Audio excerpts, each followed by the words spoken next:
കുട്ടികളിൽ യൂസ് ചെയ്യാൻ പാടില്ലാത്ത 3 പ്രോഡക്ട്സ് പറയട്ടെ. നമ്പർ 1, സോപ്പുകൾ. വളരെ മൈൽഡായിട്ടുള്ള സോപ്പ് ആണെങ്കിൽ കൂടി സ്ഥിരമായി ഉപയോഗിക്കുന്നത് വഴി നമ്മുടെ സ്കിന്നിലെ നാച്ചുറൽ ഓയിലിനെ അബ്സോർബ് ചെയ്ത് ഡ്രൈ ആക്കാൻ സോപ്പുകൾക്ക് സാധിക്കും.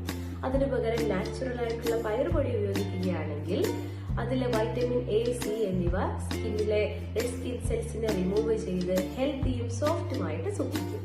Number 2, shampoos. വളരെ മൈൽഡ് ആയതുകൊണ്ട് തന്നെ ബേബി ഷാംപൂസിന് ഒരു ഡീപ്പ് ക്ലീനിങ്ങിന് സാധിക്കില്ല. അതിനു പകരം നാച്ചുറൽ അലോവേര ജെല്ലാണ് യൂസ് ചെയ്യുന്നതെങ്കിൽ അതിലുള്ള വൈറ്റമിൻ എ, സി, ഇ എന്നിവ സ്കാൽപ്പിനെയും ഹെയറിനെയും ഹെൽത്തി ആയിട്ടും സ്ട്രോങ് ആയിട്ടും കീപ്പ് ചെയ്യും. നമ്പർ 3, ബേബി പൗഡറുകൾ. സ്ഥിരമായി പൗഡർ യൂസ് ചെയ്യുന്ന കുട്ടികൾക്ക് അതിലെ ടാൽക് എന്ന രാസവസ്തു ഇൻഹലേഷൻ ചെയ്യുന്നത് വഴി പലതരത്തിലുള്ള ശ്വാസകോശ രോഗങ്ങൾക്കും കാരണമാകുന്നു.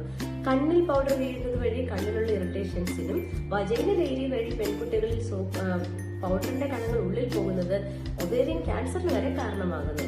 ഇതിനു പകരം ഡോക്ടേഴ്സ് പ്രിസ്ക്രൈബ് ചെയ്ത ഓരോ കുട്ടിയുടെയും സ്കിന്നിനനുസരിച്ചുള്ള ലോഷൻസ് ആണ് യൂസ് ചെയ്യുന്നതെങ്കിൽ സ്കിന്നിനെ മോയ്സ്ചറൈസ് ചെയ്ത് ഹെൽത്തി ആയിട്ട് സൂക്ഷിക്കാൻ പറ്റും. ഓക്കെ.